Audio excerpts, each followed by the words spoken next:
নমস্কার। গোটা দেশ জুড়ে চলছে চতুর্থ পর্বের 96টি আসনের নির্বাচন প্রক্রিয়া এবং তারই মধ্যখানায় আমাদের রাজ্যের অর্থাৎ পশ্চিমবঙ্গের বাসিন্দা সংখ্যালঘু সম্প্রদায়ের এই মেয়েটি তৃণমূল কংগ্রেসকে কাঁপিয়ে দিয়েছে। আজকে গোটা দেশকে কাঁপিয়ে দিয়েছে। মমতা ব্যানার্জির পা থেকে মাটি সরে গেছে বলা যেতে পারে। মমতা ব্যানার্জির শিক্ষা দপ্তর তথা মমতা ব্যানার্জি তথা শিক্ষামন্ত্রী কেঁপে গেছে। আমি পুরো ভিডিও দেখাচ্ছি, একেবারে আশ্চর্যজনক ভিডিও। আমাদের রাজ্যের প্রত্যেকটা রেলওয়ে স্টেশন থেকে শুরু করে শিয়ালদা, কলকাতা, হাওড়া তথা ভারতের বিভিন্ন রেলওয়ে স্টেশনে এই মেয়েটি সংখ্যালঘু সম্প্রদায় থেকে বসবাসকারী এই মেয়েটি আমাদের রাজ্যের যে কুকীর্তি, সেই কুকীর্তি পথ নাটিকার মাধ্যমে গোটা বিশ্বে ছড়িয়ে দিয়েছে।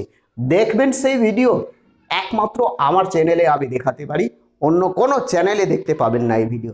এই যে সেই ভিডিও দেখাচ্ছি, কিন্তু তার আগে বলি, আমাদের রাজ্যে এই যে 8টি লোকসভা নির্বাচন হচ্ছে, কে জিতবে কে হারবে, অর্থাৎ টিএমসি কোটি আসন পেতে পারে, বিজেপি কোটি আসন পাবে, অধীর রঞ্জন চৌধুরী জিততে পারবে। 100% খাঁটি সমীক্ষা মিলবে। 4ই জুন আপনারা মিলিয়ে নেবেন, সেই সমীক্ষা আপনাদের সামনে তুলে ধরছে। কিন্তু আগে সেই ভিডিও দেখুন।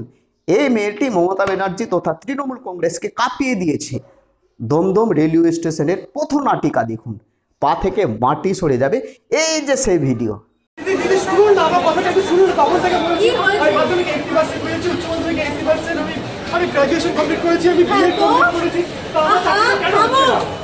বর্তমানে এইসব চাকরি বাকরি পেতে গেলে কোনো কোয়ালিফিকেশন দরকারই পড়ে না। 18 লাখ টাকা দাও চাকরি তোমার। 18 লাখ? হ্যাঁ, মানে ফেলে করি মাথাতে। কোথায় পাবো? একটু সাইডে। হ্যাঁ, আরে কচু, এই আমাদের কচু। মাধ্যমিকে হামাগুড়ি দিয়ে দিই, উচ্চ মাধ্যমিকে গড়িয়ে এসব থেকে আবার আমার দয়া। দেখলেন সেই ভিডিও? 18 লক্ষ টাকায় আমাদের রাজ্যে চাকরি বিক্রি হচ্ছে, সেই ফুটেজ, সেই ভিডিও, অর্থাৎ রাজ্য সরকারের কুকীর্তি পথনাটিকার মাধ্যমে গোটা দেশে তুলে ধরেছে।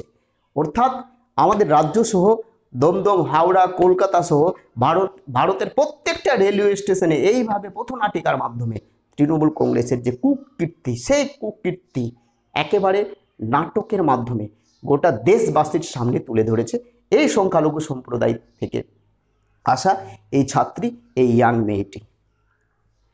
এবার আমি আসছি আমাদের রাজ্যে যে 8টি লোকসভা নির্বাচনে ভোট গ্রহণ প্রক্রিয়া চলছে, কে জিতবে কে হারবে।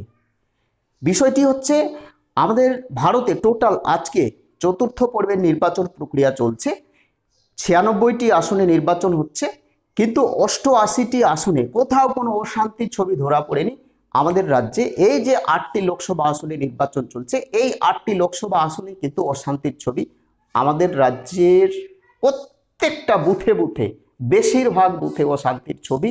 এবং এই যে ঘটনা, অশান্তির ছবি, মারপিট, বুথ জ্যাম, মাথা ফাটাফাটি, ঝামেলা, লাঠিচার্জ, এই সমস্ত ভিডিও আমাদের দেশের প্রত্যেকটা মেন স্ট্রিম মিডিয়া দেখানো হচ্ছে।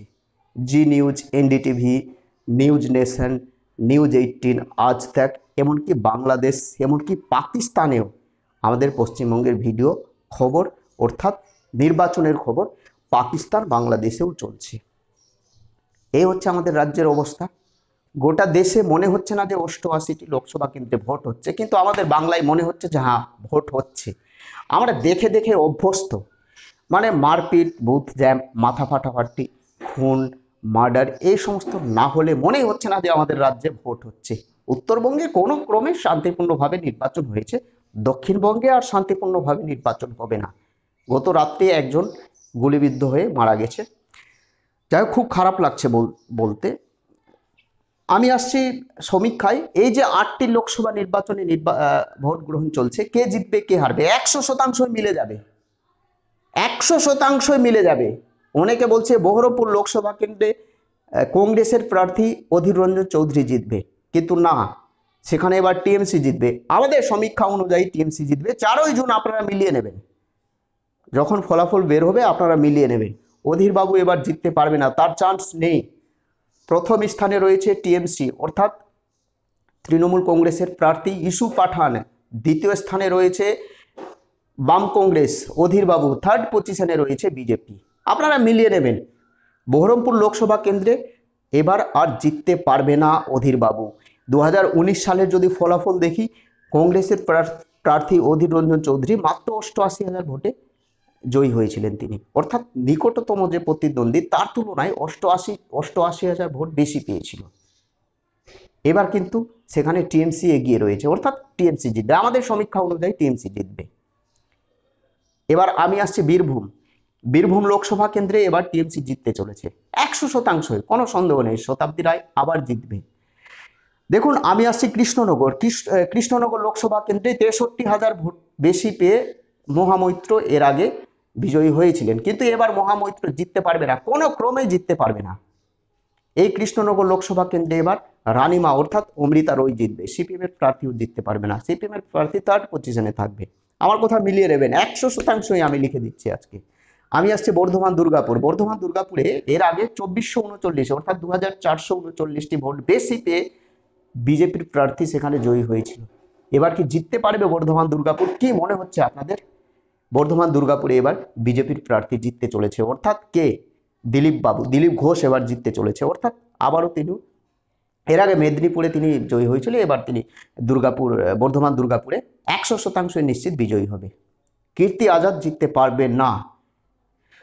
আমি আসছি আসানসোল লোকসভা কেন্দ্রে 100% নিশ্চিত 1,97,000 ভোট বেশি পেয়ে 2019 সালে বিজেপি লিড দিয়েছিল। ভাবতে পারছেন, 1,97,000 ভোট পার্সেন্টেজ যদিও কমে, কত কমবে? 1 লক্ষ কমবে, 97,000 তো থাকবে। নিশ্চিত থাকুন, আসানসোল বিজেপি একেবারে কোলার গাছ দাঁড়ালেও বিজেপি জিতবে। রানাঘাট 2,33,000 ভোট পেয়েছিল, নিকটতম প্রতিদ্বন্দ্বীর তুলনায় বেশি বিজেপি লিড দিয়েছিল, 2,33,000। ভাবতে পারছেন, সেখানে অন্য কোনো প্রার্থী থাকবে না, টিএমসি বা কংগ্রেস। কে সেকেন্ড থাকবে, কে থার্ড থাকবে, তারা নিজেদের মধ্যে আলোচনা করুক, কিন্তু রানাঘাট লোকসভা কেন্দ্রে বিজেপির প্রার্থী জয়ী হতে চলেছে নিশ্চিত। বহরমপুর লোকসভা কেন্দ্র বলেই দিলাম যে বহরমপুরে এবার টিএমসি জিতবে, মিলিয়ে নেবেন আপনারা। আমি আসছি বোলপুর লোকসভা কেন্দ্র, একেবারে হাড্ডাহাড্ডি লড়াই চলছে, বিজেপির চান্স বেশি রয়েছে। এই হচ্ছে 8টি লোকসভা কেন্দ্রের সম্ভাব্য সমীক্ষা বা ফলাফল, আপনারা 4 জুন মিলিয়ে নেবেন। অর্থাৎ দেখুন, 2019 সালের ফলাফল যদি বলি, তাহলে টিএমসির দখলে ছিল 4টি এবং 3টি বিজেপির দখলে, 1টি কংগ্রেস। 2024-এর যদি ফলাফল দেখি, 2024-এ 5টি পাবে টিএমসি, 5টি পাবে বিজেপি ভারতীয় জনতা পার্টি এবং 3টি পাবে তৃণমূল কংগ্রেস। অর্থাৎ বাম কংগ্রেসের কোনো চান্স নেই, অধীরবাবু জিততে পারবে না, এবার কোনো মতেই অধীরবাবু জিততে পারবে না। আপনি মিলিয়ে নেবেন, বহরমপুর লোকসভা কেন্দ্রে একটা হাড্ডাহাড্ডি লড়াই। আমার সমীক্ষার টিম রয়েছে, আপাতত যে সার্ভে করছে তারা বলছে না, সংখ্যালঘু সম্প্রদায়ের 80% ভোট কিন্তু টিএমসির খাতায় গিয়ে পড়ছে। এমনকি যারা মুসলিম ভোটার অর্থাৎ হিন্দুরা, তারাও কিন্তু টিএমসিকে ভোট দিচ্ছে। দেখুন, ইউসুফ পাঠানের একটা ব্যক্তিগত পরিচয় রয়েছে, যারা ক্রিকেটকে ভালোবাসে তারা ইউসুফ পাঠানকে ভোট দিচ্ছে, যারা ক্রিকেট প্রেমিক রয়েছে তারা ইউসুফ পাঠানকে ভোট দিচ্ছে। যথেষ্ট, ইউসুফ পাঠান ভালো ব্যক্তি, অধীর রঞ্জন চৌধুরীও ভালো ব্যক্তি, প্রত্যেকটা এমপি ভালো, অর্থাৎ হবো এমপি, প্রত্যেকটা প্রার্থী ভালো, কিন্তু ইউসুফ পাঠান বেশি পরিচিত। বহরমপুর লোকসভা কেন্দ্রে এবার আমাদের সমীক্ষা অনুযায়ী টিএমসি জয়ী হতে চলেছে। এই হচ্ছে আজকের সমীক্ষা। আপনারা অবশ্যই কমেন্ট করে জানাবেন এই 8টি লোকসভা কেন্দ্রে কে জিতবে, কে হারবে, কোটি আসন বিজেপি পাবে, কোটি আসন টিএমসি পাবে, কোটি আসন বাম কংগ্রেস পেতে পারে, এবং আমাদের রাজ্যে 42টি লোকসভা কেন্দ্রে টিএমসি কোটি আসন পাবে, বিজেপি কোটি আসন পেতে পারে, বাম কংগ্রেস কোটি আসন পাবে। অবশ্যই কমেন্ট করে জানাবেন। ভালো থাকবেন, সুস্থ থাকবেন, নতুন হয়ে থাকলে চ্যানেলটিকে সাবস্ক্রাইব করে দেবেন। জয় হিন্দ, বন্দে মাতরম।